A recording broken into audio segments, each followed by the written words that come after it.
Package ఇస్తారు అంటున్నావేంటి? నిజాయితీ పరులు నెంబర్ 2 స్థానంలో ఉన్నారు. మీ జగన్ ఎన్నో స్థానంలో ఉన్నారు ఒకసారి చూసుకో. నువ్వే స్థానంలో ఒకసారి చూసుకో.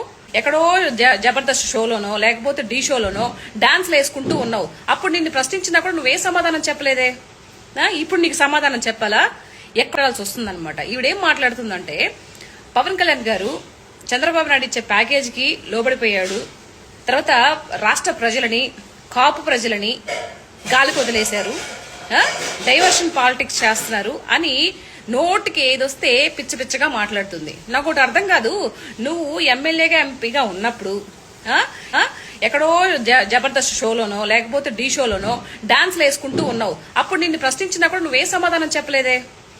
ఇప్పుడు నీకు సమాధానం చెప్పాలా?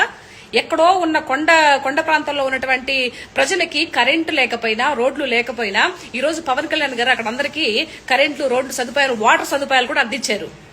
కళ్ళేమన్నా కాకులు ఎత్తుకోబోయాయి? నీకు కనిపించట్లేదా? నోటికి ఏదోస్తుంది వాగడమేనా?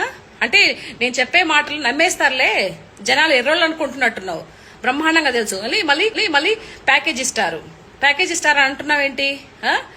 నిజాయితీ పరులు నెంబర్ 2 స్థానంలో ఉన్నారు. మీ జగన్ ఎన్నో స్థానంలో ఉన్నారు ఒకసారి చూసుకో. నువ్వే స్థానంలో ఒకసారి చూసుకో.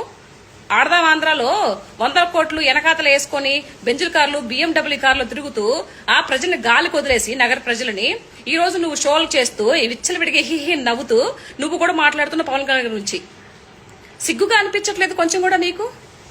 ఛీ అమ్మ, ఎన్నిసార్లు చెప్పినా బురదలో పంది బ్రతుకుతుంది, బయట నువ్వు బ్రతికి మాట్లాడుతున్నావు. ఈ సిగ్గు కూడా అనిపించట్లేదు కొంచెం కూడా? అసలు మనం ఏం మాట్లాడుతున్నాము? ఎంత హుందాతనంగా పక్క రాష్ట్రాలు ఎంత రాజకీయం చేస్తున్నారు, మనం ఉన్నాం ఎందుకు? ఆ నోటికి చెమ్మా. అసలు నువ్వు మాట్లాడిన దానికి కౌంటర్ ఇవ్వాలంటేనే చిరాకేస్తుంది, అసహ్యం అనిపిస్తుంది. నువ్వు కూడా పవన్ కళ్యాణ్ గురించి మాట్లాడుతుంటే ఛీ అమ్మ జీవితం అన్నట్టు అనిపిస్తుంది. సో రోజా గారు, ఇప్పటికైనా మీరు మారండి. ప్రజలకు ఏం చేస్తున్నారు? కూటమి ప్రభుత్వం గాని, పవన్ కళ్యాణ్ గారు ఏం మాట్లాడుతున్నావో, రాష్ట్ర ప్రజలు ఏం చేయాలనుకుంటున్నావో నాకు అసలు ఏం అర్థం కావట్లేదే.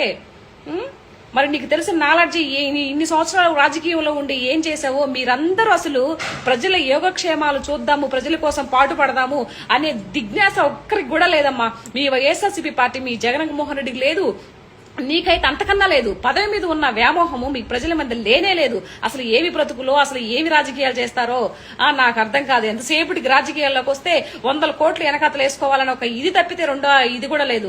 నువ్వు ప్యాకేజ్ ఇస్తారని చెప్పి పవన్ కళ్యాణ్ గురించి మాట్లాడతావు. నిజాయితీ పరులు 2వ స్థానంలో ఉన్నారమ్మా, ఒకసారి తెలుసుకో. ఒకసారి గూగుల్లో అడుగు చెప్తుంది. నువ్వు కూడా ప్యాకేజీ గురించి మాట్లాడుతున్నావు. ప్యాకేజ్ తీసుకుని నువ్వు మీ అన్న దగ్గర నుంచి, మీ జగన్మోహన్ రెడ్డి దగ్గర నుంచి ప్యాకేజ్ తీసుకొని మాట్లాడుతున్నది నువ్వు. ఒకసారి చూసుకో, నీ వెనకతలు నువ్వు ఏంటనేది చూసుకొని అప్పుడు మాట్లాడు. అంతసేపటికి ఛీ.